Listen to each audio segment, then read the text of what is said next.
Leo, hi! Welcome to Mystic Queen PH. At ito ang inyong weekly reading for December 23 to 29, 2024. If you're interested in private readings, meron tayong link sa description at sa pinned comment. Pakicheck nyo na lang information kung paano mag-book for a private reading.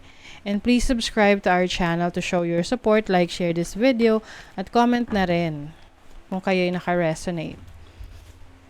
Okay, let's see, Leo. What is up? Nang ganap. Lion leadership. Oh, talaga naman. Leon na Leo. Leon na Leon. Ayan. So, maaring meron kang ili-lead. You will be leading a project or leading your family. Kayo ay merong leadership role this week. Or yung iba, maaring kayo ay may bagong responsibility. Let's say sa trabaho. Oh, fire energy, which is taking action.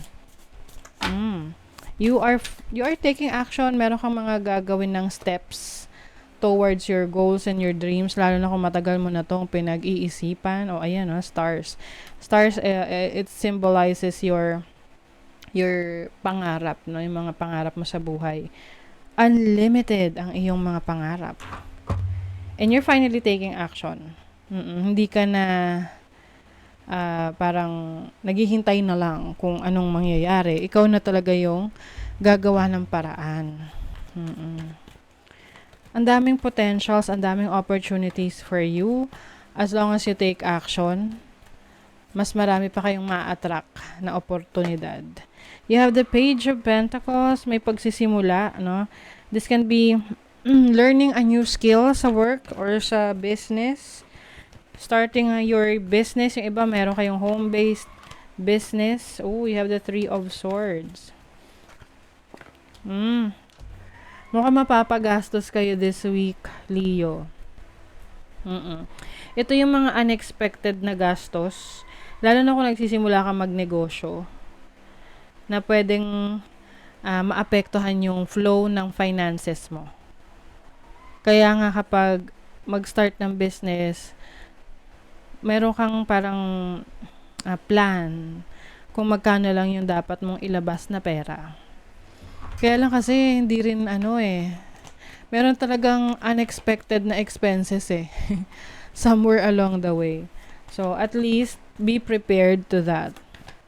Some of you naman maaring meron kayong mahal sa buhay na may financial challenge ngayong week na to na kailangan yung tulungan. You also have the Nine of Wands. Yeah, I think magagawan mo ng paraan to. Whether this is ikaw tong may financial struggle or challenge or mahal mo sa buhay, magagawan mo to ng paraan. Hindi mo yan susukuan. Ano tong Three of Swords na to? Sixth house. Yeah, sa work. O, pwedeng merong merong issue sa trabaho. Some of you, this can be your health, kalusugan, na kailangan maglabas ka ng pera para sa health mo. Pwedeng may check-up ka na gagawin or may mga laboratory na mga gagawin sa'yo, no?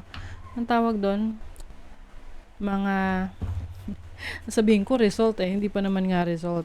So, procedures yan. May mga laboratory procedures na gagawin na kailangan mong maglabas ng pera. Kasi 6,000 is about your health.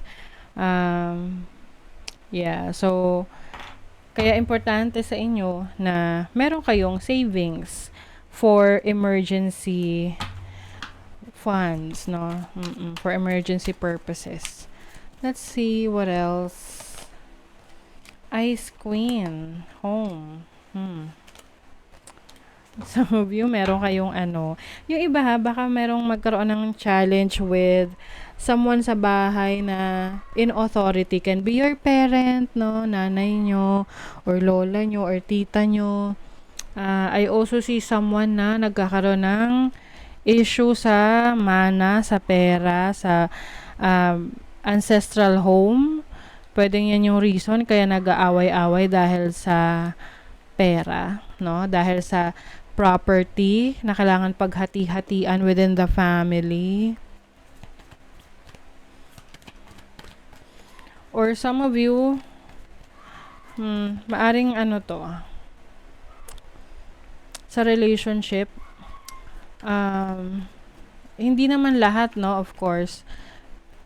Specific yung reading na nakikita ko rito. Meron kayong, may parang may hinala. Hinala na kalokohan na ginagawa ng partner mo. Oh my God. Oh, the moon. Oh my God. Leo. 9 of Swords, oh. Hindi makatulog. Some of you merong revelation na secret. Na hindi nagpapatulog sa'yo. Or may mga inaalala ka. Meron kang mga natutuklasan na mga hindi magagandang intentions ng kamag-anak nyo sa'yo or sa family nyo.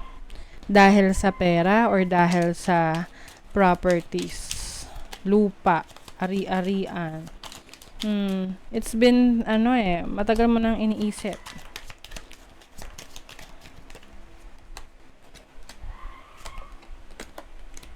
Maaring kailangan mong mag-decide. Yung iba sa inyo, Leo, pwedeng nasa abroad kayo. Kaya nahihirapan rin kayo na i-coordinate yan sa family ninyo. That's what I'm seeing Parang isang malaking pamilya na merong pinag-aagawang property. Tapos yung ibang mga concern doon nasa ibang bansa. So maaring ikaw nasa ibang bansa ka. Kaya hindi mo rin siya magawa ng parang hindi mo mai-represent yung sarili mo kasi malayo ka. Pagdating sa career, you are someone na kayang-kaya mong i-build yung sarili mo You are self-made. You also have a lot of connections that will help you na mag-grow. Mag-grow yung career mo, yung business mo, mas mapabuti mo yung trabaho mo. And I feel like you are someone na komportable sa buhay, no? Kaya siguro yung iba parang inisip nila na hindi mo na kailangan tong mana. Hindi mo na to kailangan na ari-arian ng pamilya, ganun. Kasi okay ka na, kasi maayos na yung kalagayan mo. You are feeling relaxed. And I also see, kung hindi pa naman ganito yung situation mo sa ngayon, kaya mo naman talaga on your own. 'Di ba? Na hindi mo kailangan makipag-agawan ng lupa para lang or ari-arian para lang guminhawa sa buhay kasi kaya mo on your own. You have the right people around you that supports your craft, your career, your business. So nothing to worry about it. Oo. Okay? So that is your reading, Leo. Thank you so much and see you again.